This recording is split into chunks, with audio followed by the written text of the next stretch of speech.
morning, everybody. Well, this is Thursday, May 21st. It's just past 8:30 a.m. in the morning. We're at the airport conference room. We're taking part in a teleconference as well as a few folks present. It's the Koochiching Economic Development Authority. And the first call to order is to approve the agenda as presented. Mr. Chairman, I will approve agenda. I'll second it. We have motions in a second. All those in favor, please signify by saying aye. Aye. Aye. Aye. Those opposed, motion carries. Approved minutes from 4/21/2020. It was a month ago. I know that you boys and girls, the memory doesn't go.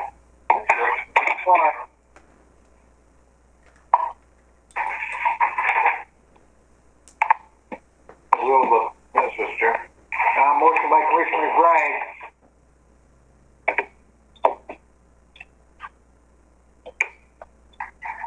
I would seek a second. Neither of these gentlemen were here. I wasn't here, no. I'll second it anyway. Yeah. Go ahead with that. And second by Councilor Muller. Discussion on the minutes. Hearing none, call the question. All in favor, please signify by saying aye. Aye. Those opposed? Aye. Motion carries. The Treasurer's report. We have one of the preeminent financial advisors in northern Minnesota, Commissioner McBride. He's going to lead us in this subcategory for the Treasurer's report. Good morning, this is Alan Rasmussen. Al, got it now. Okay, Al, we're ready. Aye. I need the treasury report. Okay. I had, all right. Okay. COLA testing presented to the board today on the 21st of May. Thank you to Acting Chairman Mr. Hanson for his glowing recommendation here. We had a transfer $12,000 to Kita for the month bills to be paid.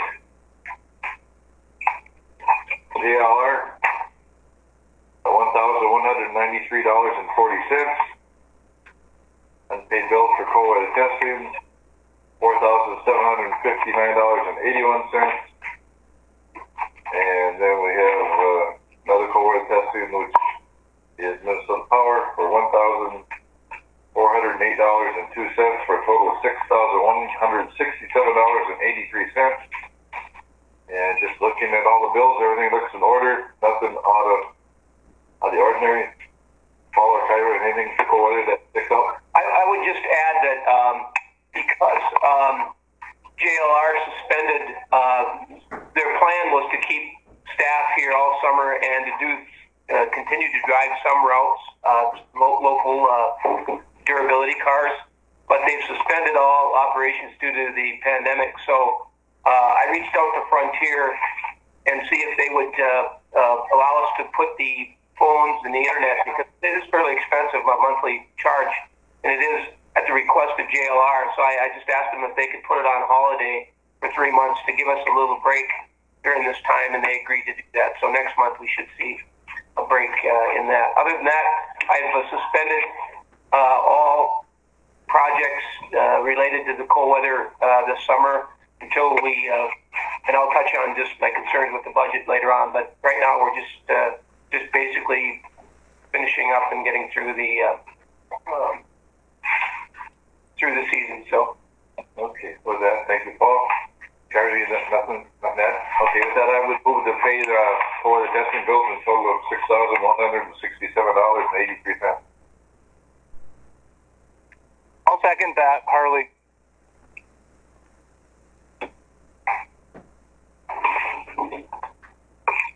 Okay, is all in favor? Is there any more discussion? All in favor, say aye. Aye. Aye. Aye. Any opposed? No. Pardon? No opposition. Any opposed? All right, that's passed. Chair, we'll go to KEDA. All right. We had a transfer, and I think Paul will explain that later, for $8,494.25. So we'll talk about that after. Just on the next page is the one bill to be paid in the amount of $20,475.11.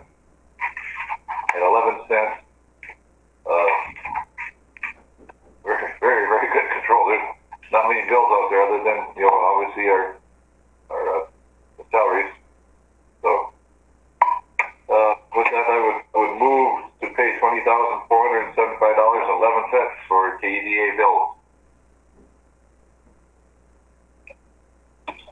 I have a second. I second that, Mr. Chair. All right. Mr. Chair, Kyra, could you just elaborate a little bit on the transfer over back to JLR? Yes, JLR, they will wire transfer their funds into Wells Fargo, which is our KEDA account. So then once those funds are received, you then have to withdraw that and transfer it into cold weather. That transfer. Well, Fargo's the only one that will take a transfer. And also that we want to keep a minimum in that account. That way we transfer back. Yes, that's why we transfer back to bid. Wells Fargo has a minimum of $10,000 in the account. All right. Any other questions? All those in favor say aye. Aye. Aye. All right. The treasurer's report is received and will go in the minutes. Mr. Chair? Anything else? Yeah. If I could just, Mr. Chair, just on the heels of the treasurer's report, just to express some concern about the budget as we look to we're almost halfway through the year. Due to 3 cancellations from cold weather testing due to COVID, as well as JLR reducing their presence here, we took a fairly significant hit. And with the taconite industry down, that's going to affect our IRRB funding. And so, looking forward, I'm just very concerned about being able to operate as we've been doing, and then still make the payments back to the cold weather testing, the cold box. So I'll bring it up at the next meeting in more detail, but I just wanted to let people know that we're going to do everything we can to keep costs low, but there is some concern about the ability to cash flow here. Sure. Any comments? Mr. I don't, just concurring with what Paul says, I'm not surprised. I mean, I think businesses and government all over the state and nation are going to really start feeling the pinch on this whole COVID issue. So it's something we got to start looking at. Not just businesses, it's going to be government also, for sure. Any other comment? All right. Let's move on to the SPDC update. Joanne? Yes. Throughout the past couple months, probably I've had quite a few businesses call needing assistance with funding because they've had to close. A lot of businesses took advantage of the EIDL, which is the Economic Injury Disaster Loan, and the advance with that. If you were self-employed, you got $1,000 off that advance. If you had employees, then you could get up to $10,000. I know some people are finally getting called back for the actual loan piece of that, and you can take advantage of that loan possibly. In the meantime, I know a lot of they opened up unemployment for self-employed people, so a lot of self-employed people that had to close their business were able to take advantage of unemployment.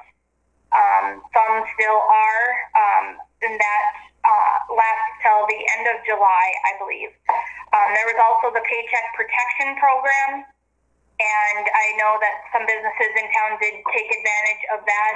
That was keeping employees employed during that time and helping with payroll expenses. And that was, I think, 2.5 months. And most of that, if they did use it for payroll expenses, would be forgiven. So there were a lot of different programs. There was also some grants. The Entrepreneur Fund had people donate for grant funding.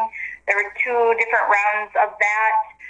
There was also some different larger grants that were online through Facebook, Eureka, lots of different ones, and some businesses were able to apply and take advantage of some of those. You had to meet certain criteria. A lot of them were that you had to have between 2 and 50 employees and that type of thing. So some businesses were able to apply and some were not. But continuing to see a struggle among businesses in town with trying to support funding throughout being closed and not having that income. Then other projects that I have been working on, we are continuing to work with the child care project. Our site, Koochiching site, with that, Ashley Metler is in that site. She has her room ready to go and is waiting on licensing. She wrote a letter to the KETA board that is attached in the packet. And then also the Little Fork site, we have 1 provider that's going to go in there. Right now we are hoping for 2 eventually. The plumbing will resume next week because it was attached to the assisted living and care center. We had to stop construction for a little while because they didn't allow anyone even near the building. So now next week plumbing will resume, and then the finishing work will be after that for Little Fork. So we're hoping to finish both those rooms mid-June. We have a deed grant for that. It's $10,000, and the provider has to be licenses, and we have to show a bunch of progress. It's supposed to be complete by June 30th, and I've requested a 3-month extension for that. Again, we're seeing issues with licensing. And then the third site, Faith United, that we went and looked at the church, and here I do have some pictures here. But they used to have oh goodness, no. They used to have a center there, and now they are not using. That's weird. Somebody got my cell phone. Somebody's phone was coming Someone on back. a computer and a phone. Oh, maybe. Okay, I'll try to. Maybe I'll stand back a little bit if that helps. So they used to have a center there. Now they're not using the space, and they would be willing to have a provider in that space. So Brianne Anderson is looking at that space. I did write a grant for the window. The window will need to be replaced. The church is planning to replace all the windows on that side of the building for around $50,000, which is a big undertaking. But we thought that maybe since we were using the room and, we could get a grant for just that window because it would need to have all the specific fire exit rules and all that for children in that room. So I did submit a grant for that. Brianne was told that even if she did submit her license now, it wouldn't even be looked at until fall. So she was kind of disappointed with that, but again, we're continuing to work with licensing. Continues to be a frustration. Unfortunately, I think the COVID has slowed everything down, but these folks are ready to go, and I'm hoping that we can work with the county to kind of push these licenses forward and provide the services. Joanne's worked really hard, and their group's worked hard on this, and I commend them for that, but I'm hoping that all can get everybody back to the table and move these along. If I could, Mr. Chair, too, I just on what Joanne, the work she's been doing with local businesses. You know, there's federal and state programs to help local businesses, and as with every federal and state program, there can be some frustration with the bureaucracy, and especially the volume of folks that are looking for this assistance. So it's actually gone pretty well, although if you were late getting in, it's caused some delays and some frustration. And it's funny, people thought that our office was in charge of, you know, withholding the money or providing the money, and part of this was an education to those small business owners. And that's the other function that Joanne's done a nice job, is just communicating via Facebook. And when she talks to people, these are the programs. Here's how you access them. Here's how they work. Here's the eligibility requirements. People are it's daunting sometimes to get through these, but like I said, I think for the most part it's gone pretty well. The last thing I would say on this is the impact that it's going to have on all businesses locally and everywhere is going to be long lasting, and some businesses are more adept or having to get creative, but it's a tough time for those folks, and I want to commend some of the communication that's happening, and I know Harley, you're doing this too with Shop Local. If we can help our local businesses during this time, and I know people are expressing that as well. So, anything else? Any other comments? No. Thank you, Joanne. Thank you. All right, and thanks for doing a good job. It's a stressful time, I'm sure, for you right now, but thanks for your work. Thank you. Mr. Chair, especially when they think Joanne has a suitcase full of money under her desk. Yeah, I'm sure. You know, and if I may, kind of what Joanne was saying and Paul's saying, when these programs come out, and there's a lot of people look for help, and then they don't want to help themselves, and they need to step forward. You can direct them, Paul can direct them, and Tyra can help them, but they need to do the work. We can't do all the work for them. So, Yes, I walked multiple people through applications to help them process applications. I've been trying to encourage people. This kind of has brought out a new way of running your business. Is you need to be more unique right now. You need to stand out. You need to do online stuff. Creating an online shop. I know Pick Me Flowers, they created a website online to so people could purchase and pick up those types of things. Thinking out of the box and doing business kind of a new way is going to be the standard now. And in order to survive, you are going to have to start doing some of those things. And I know that they can be a challenge, but that's what we're here to help. So, but with the online shopping, with the loss of the local businesses, people are going to go more and more to online. So I think our local businesses also have to get into online delivery and shopping available. So yes. It's going to be a change. This country is never going to be the same. You're going to see what's going to happen to the airline industry. People found out they don't need to fly over the country for business meetings. They can do it by Zoom or FaceTime or whatever. That's going to change. That's just the way we do business. So, and the working at home. Yeah. Working out of your home is going to be big time. Yeah. No office expense. Just a whole new normal. Yes. So I know for Joanne that you've been very busy. You didn't touch on this at all with Ashley. Is there something that can be done with that?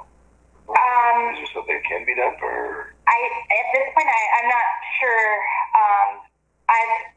Again, like I said, it's been a struggle trying to get licensing on board because they think that there's enough childcare already, and so the waiting time for new providers that want to be licensed is indefinite. They don't know when. Who does this go through then for her licensing? To the county. To the county. Then to the state.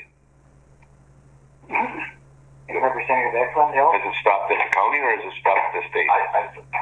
At the county.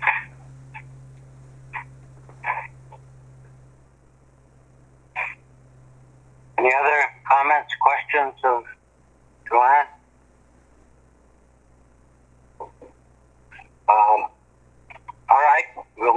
to the director's report, Paul? Mr. Chair, I'll be brief, and thanks everyone during this time too.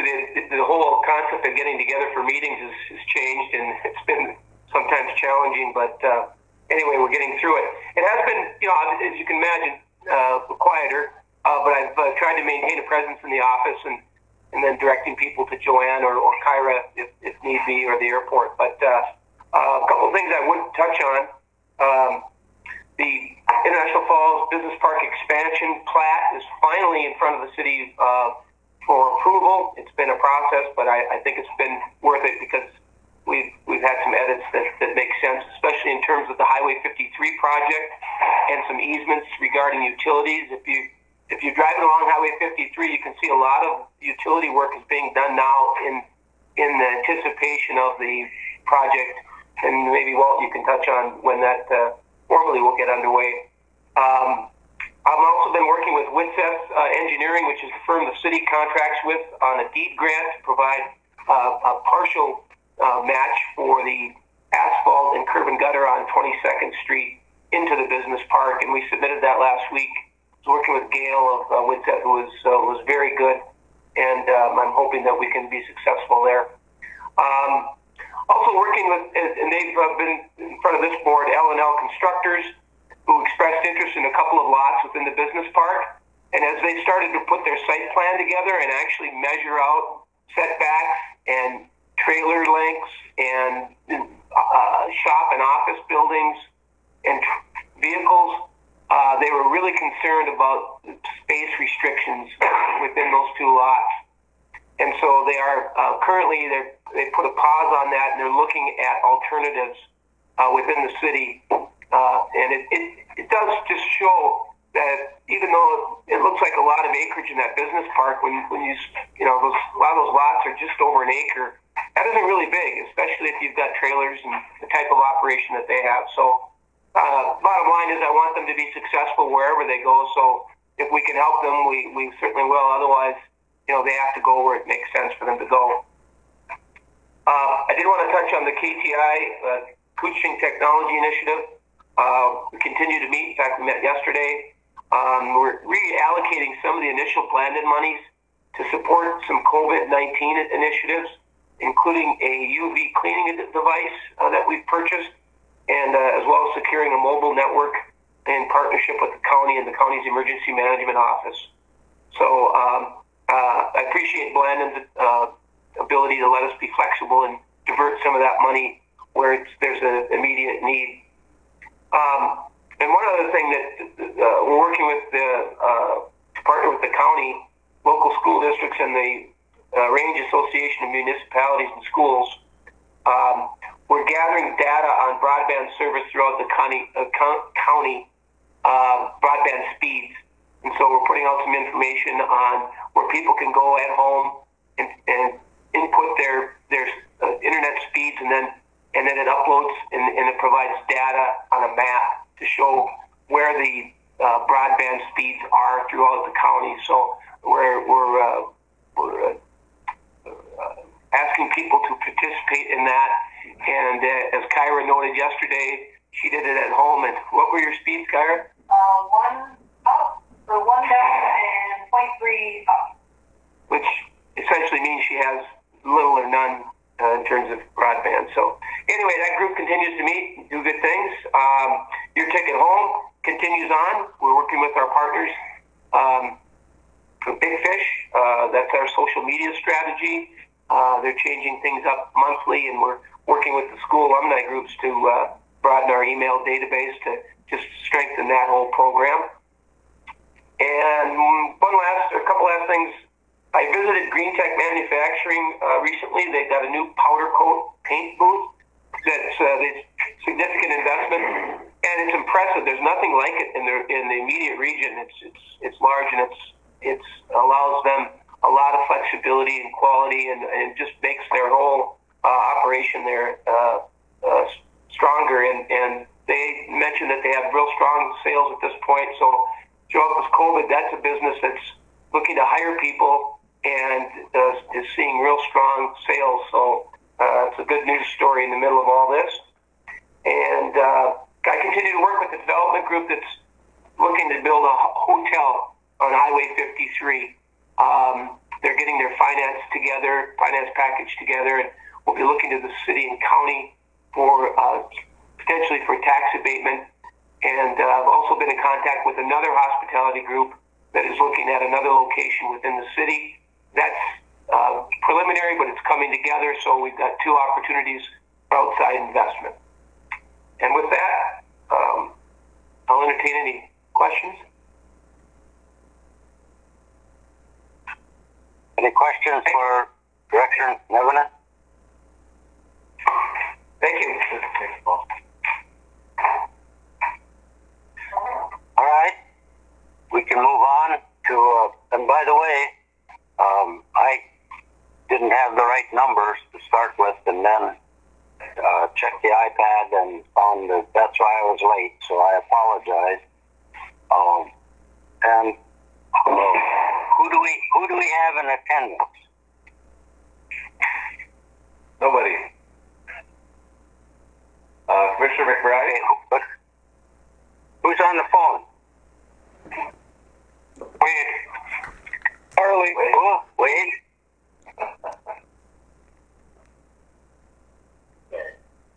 All right. We'll move on to other city county updates. You got Councilor Buller here too. Okay.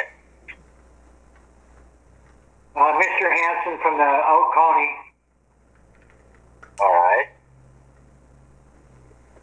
So, do we have any updates? Should we start with you, Mr. Hanson from County? Sure. Thank you. Because of Uncle Rona, a lot of the city halls have been closed, and I wasn't able to get complete updates, so we'll have to wait till next month. I guess the biggest update today is the fact that I missed saying happy birthday to you yesterday. Well, thank you for that. Yeah, for missing.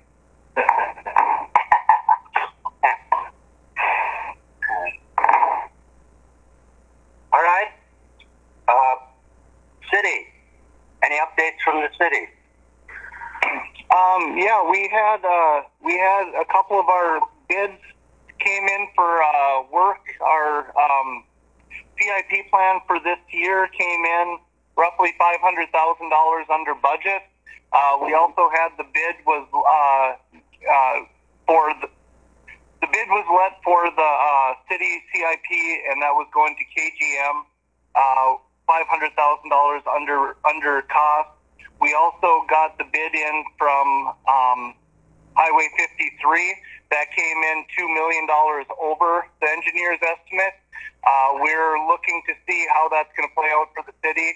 A lot of it has to do with some of the sewer issues, but if that's the case, that's not going to fall under the city for funding. That's part of the state's requirements. So we're trying to see where we're at with that project.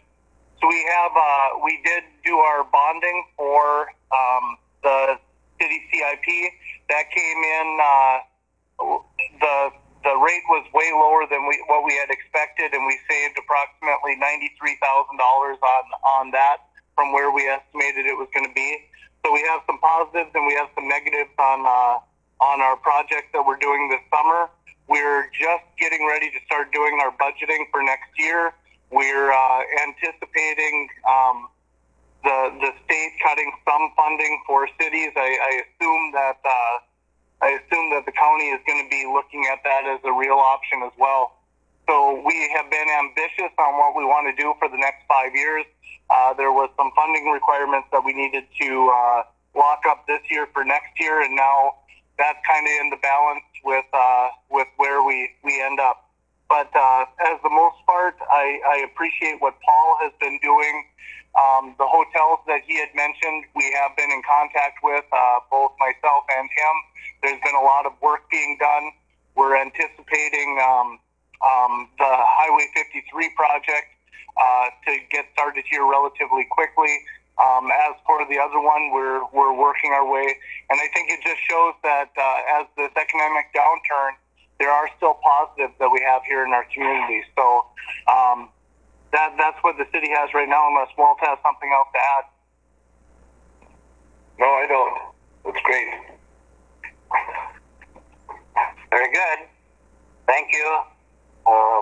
We'll move on to the county. Mr. Chair, just real quickly, we're into the construction season. If you head out towards the lake, you see County Road 103 is moving forward really well. That job is going great.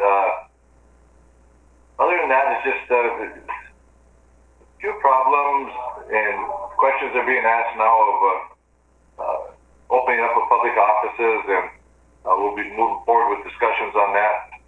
Obviously, with COVID, we want to do it right, and do it the first time and do it right.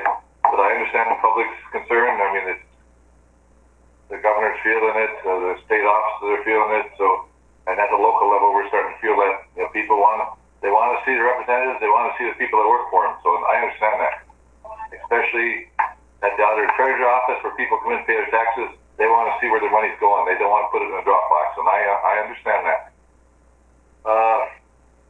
Other than that, I don't know Commissioner Hanson, he's over here, but Commissioner Pavlik, I think he's online. I don't know if Wade has anything. Oh no, not at this. Pavlik. Not at this. All right. All right. Do we have any other update comments? Mr. Chair, if I just could add one thing is the activity at the airport. If anybody hasn't driven out by the airport to see the earth being moved and the work that's being done as part of the runway and taxiway project and the clearing of the surrounding trees, it's pretty impressive. So that work continues on. And just touching on Paul, for the public, the county road between 332 and Highway 53, I think it's 108. I mean, I would recommend the public to stay off that as much as they can. There's a lot of big, heavy equipment traffic on that road. So, a lot of construction out here. Right? Anything else? All right. We'll move on to public comment. Do we have any comment from the public? All right. Next item is to set the next meeting date.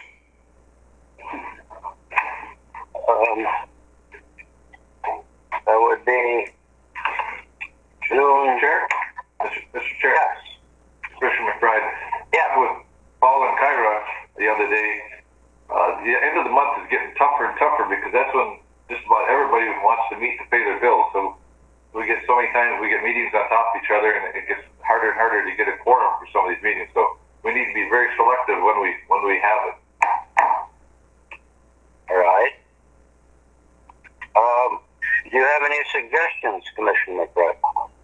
Well, I don't want to just say for me. I think we've got to hear from everybody, but I think, end of the month, but I don't know what works best for Kyra. But I mean, for me personally, Mondays, usually, and I think for Commissioner Pavlik too, Mondays, but I don't know about the city. Now, the city has their meetings, and sometimes you have, I don't know if you have morning meetings, but Afternoon, we're good. 5:30. Council meetings. once you get into Tuesday, is the county board meetings during the day, and then Wednesdays you start getting ARDC or traveling, and Thursdays definitely there's a lot of conflicts. So generally Mondays I think is the least amount of business, but we run into holidays. If I could, Mr. Chair, we used to do it on a fourth Wednesday. Is there a reason we can't go back to that, or does that not work for somebody? We don't have airports that morning. Yeah, we usually have airport wait, and then we kind of run meetings into each other because the airport starts at 10. Oh, that's right. Yeah. Yeah, it's tough to have them in the same day. There's a lot of preparation for Kyra. All right. Let's look at our Mondays.